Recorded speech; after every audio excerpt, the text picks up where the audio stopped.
తప్పుడు ప్రచారాలు మోసపూరిత హామీలతో గద్దెనెక్కిన కాంగ్రెస్ ప్రభుత్వానికి ప్రజా సమస్యలపై చిత్తశుద్ధి లేదని స్పష్టంగా అర్థమవుతుంది.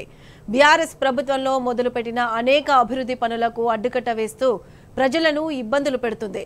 పెద్దపల్లి జిల్లా రామగుండం రైల్వే ఓవర్ బ్రిడ్జ్ నిర్మాణం పూర్తి అయినప్పటికీ ప్రజలకు అందుబాటులోకి రాకపోగా ప్రమాదాలకు నిలయంగా మారింది. వెంటనే బ్రిడ్జ్ అందుబాటులోకి తీసుకురాకపోతే ఆందోళనలు తప్పవంటూ బీఆర్ఎస్ నాయకులు హెచ్చరించారు.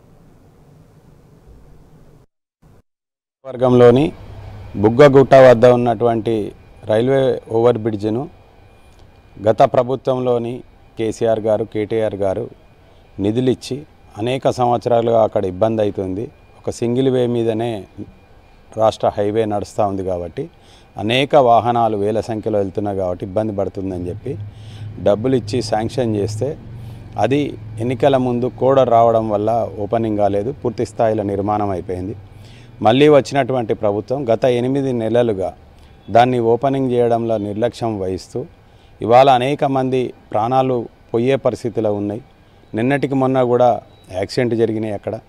మరి ఈ విధంగా ప్రజలకు ఇబ్బంది కలిగేటువంటి వ్యవహారం ఎందుకు చేస్తుండ్రు?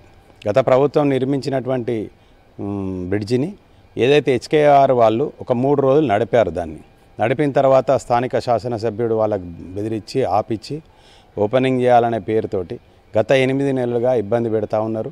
మరి ఇది ఎంత మట్టుకు కరెక్ట్ అని చెప్పి నేను కాంగ్రెస్ నాయకులను అడుగుతా ఉన్నా.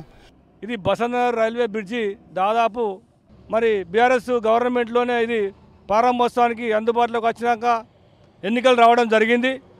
మరి ఎన్నికల్లో భాగంగా కోడ్ వచ్చింది కాబట్టి దీన్ని అధికారికంగా ఎన్నికలేసే టైం లేదు కనుక ఏదైతే గవర్నమెంట్ వచ్చిందో మరి ప్రజలకు అనుకూలంగా ఇది తొందరగా ప్రారంభోత్సవం చేస్తారని మేము అందరం ఎదురు చూసినాం. మరి వాళ్ళు ఈ కాంగ్రెస్ పార్టీ నాయకులు కానీ ఇక్కడున్న లోకల్ ఎమ్మెల్యే కానీ ఎవరైనా కూడా మరి దీని దృష్టి సారించకపోవడం బాధాకరం. మరి ఇక్కడ ఈ ప్రారంభోత్సవానికి రెడీ ఉన్నదాన్ని మరి ఎందుకు కాలపన చేస్తున్నారో మాకు అర్థమైతే లేదు. దయచేసి మేము పబ్లిక్ పరంగా కోరుకున్నది ఒకటే, ఈ రామగుండం ప్రజల కొరకు మీరు ఏదైతే మేము పెద్ద ఎత్తున గెలిచామని చెప్పుకుంటారో మరి ఆ చెప్పుకునే క్రమంలో కూడా ఈ పనులన్నీ ఉన్నాయి. ఇది తొందరగా మీరు ప్రారంభోత్సవం చేస్తే ప్రజలకు మీరు మేలు చేసినట్టు అవుతారు తప్ప లేకపోతే కీడు చేసినట్టు అవుతారని చెప్పి మరొకసారి మీకు గుర్తు చేస్తున్నాం. దాదాపు ఒక 2-3 నెలల నుండి కూడా దీని మరి ఇంత స్పందన వచ్చినా కూడా మరి వాళ్లకు దున్నపోతు మీద వర్షం పడ్డట్టు కనువిప్పు కలుగుతలేదు. మరి దీన్ని వెంటనే ప్రారంభోత్సవం చేయాలని మరి మేము అందరం కోరుకుంటున్నాం.